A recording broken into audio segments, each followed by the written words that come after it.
Hey everyone, Chancey here with another update. Just want to share what I've been working on. As you can see, I got my cube sorted. Sort of, I guess it's rendering, which is a plus. I guess I wanted to focus today on I guess what I've been doing most of the work in, and that is on the AssemblyScript side.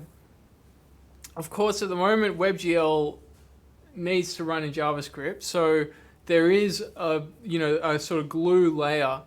But I've been working on basically I guess you could call it like a game engine in AssemblyScript, so that you can do all your composition of your components, and your entities and your systems, put all that together in AssemblyScript and do all the math in AssemblyScript and then just pass it all over to the glue code to do the rendering.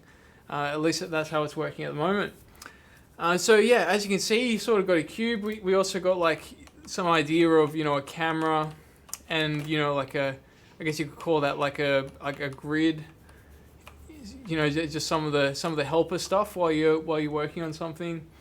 I also got some particle systems going. So just a bit of fun. I guess that's a lot of the WebGL stuff, but the idea is that once this is in place, now you can start to go over into the world of AssemblyScript, and I guess I wanted to focus on that and share what I've been doing in that most recently. Okay, so the approach has been I guess you could say like it's like a combination of I'll need to explain this, but a combination of an ECS or entity component system architecture as well as a more traditional component-based architecture.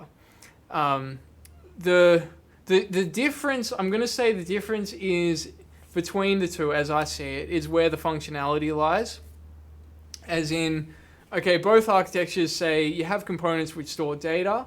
In a traditional component-based architecture, you have an update loop inside the component itself, right?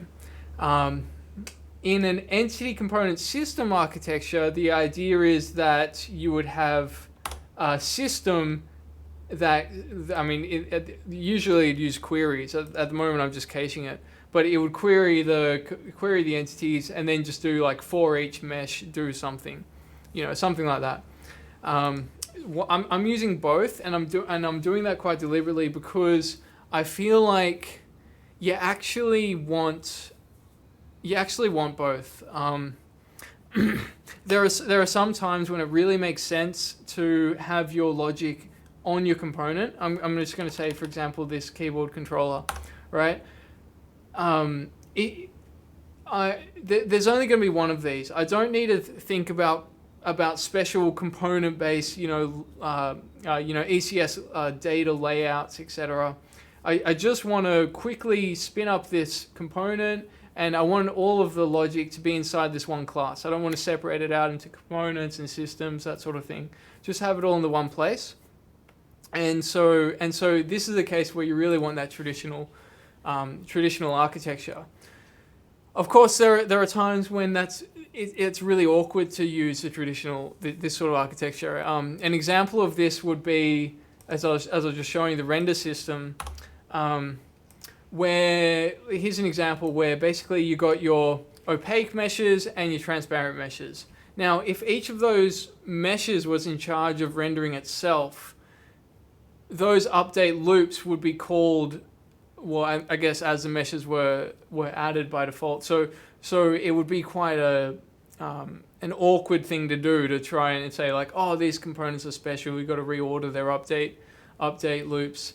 It's really something that's a lot easier to do inside of what you'd call like a system, right? Where it just has a list of the components and then decides what it wants to do through all those. So that's an example where your ECS architecture works. The reason I'm doing double air quotes is because I'm going to say usually, or I'd say usually when people talk about an ECS architecture, they mean to do something very special with a memory layout. And what that usually means is saying, okay, all of your transforms are right next to each other in memory. And this isn't doing that at this point. There's no reason why you couldn't add it. Like all of the primitives are typed arrays, like I'll just show you quickly.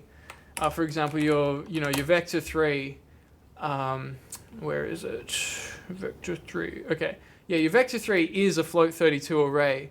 When you create a vector 3, you're creating a float 32 array, then you're just setting x, y, z. There's no reason why you couldn't say, like, I want all my, I don't know, vector 3s that are positions to all be, like, a part of the same, like, arrays looking into the same buffer. There's no reason you can't do that, but at the moment it's just just creating them. Yeah, so I guess, so this is a sort of approach. You're creating a world, you're adding your systems. You'll notice that, like, the input system, I guess, should probably be called first, but it doesn't matter because these are all working out how to get called. They've all got like a default priority. So for example, you see how like the input system, well actually yeah, this input system takes care of like cleaning up after the input events have been called. So it's the last thing that needs to be called, and it always happens after the render system. But that doesn't matter, like because it doesn't matter what order you add them in, because they'll all have their own default priorities. Yeah, so you got this idea of cameras. I guess something that is going on here, which I guess what the approach that I'm taking is saying an entity is really, really dumb. So an entity does not have anything on it by default. It doesn't even have a transform. And then, for example, if you added a mesh component, then a mesh needs a transform. So, for example, I'll show you in this mesh component. Where is it? Okay, yeah. So the mesh extends a spatial component, which basically means it has a reference to its transform. And so as you can see, get or add transform is in there. So if you add a mesh, it's going to also add the transform because it knows it needs that. It's just another example of what I'm working on. Oh yeah, so yeah, in AssemblyScript, like for example, if this was TypeScript, this wouldn't work because those types get removed at runtime. But in AssemblyScript, those types can actually be used to instantiate. So let's say, for example, you want to instantiate a transform component. Well, it can just do that under the hood. Sometimes you actually want to pass in arguments, like create a component with, with properties. For example, a mesh needs a geometry and a material. So in that case, I'm using this attach instead of add command. The attach and add, they could probably be once some method overloads are introduced, they might be the same function. But the idea is that if you wanted to actually pass in arguments to the constructor, you can do that too. So that's where things are at. Always happy to hear feedback, and I'll keep you all posted. I guess don't have that much more to show. I could go into the glue briefly. I could quickly talk about the glue. So as it stands, all of your WebGL has to happen in JavaScript. It's the only way you can really do anything with it at the moment. So what I need to do is pass in, for example, this mesh.create. Meshes is I call it mesh glue class that knows what to do whenever you create a mesh. It's going to create an instance, create an instance, a WebGL type instance, bind all the, create the shader, bind all the attributes, etc. So you create the mesh. You're passing in just a pointer to the mesh. So JavaScript keeps track of the pointer to that mesh, and then when it comes to render time, you basically just pass that pointer again. So import to mesh.render. We'll just it'll look up that pointer and say, oh yeah, I've got an instance of this. I'll just render it now. So that's about everything. I think that's everything I wanted to show at the moment. But certainly always looking forward to feedback. All right, see you.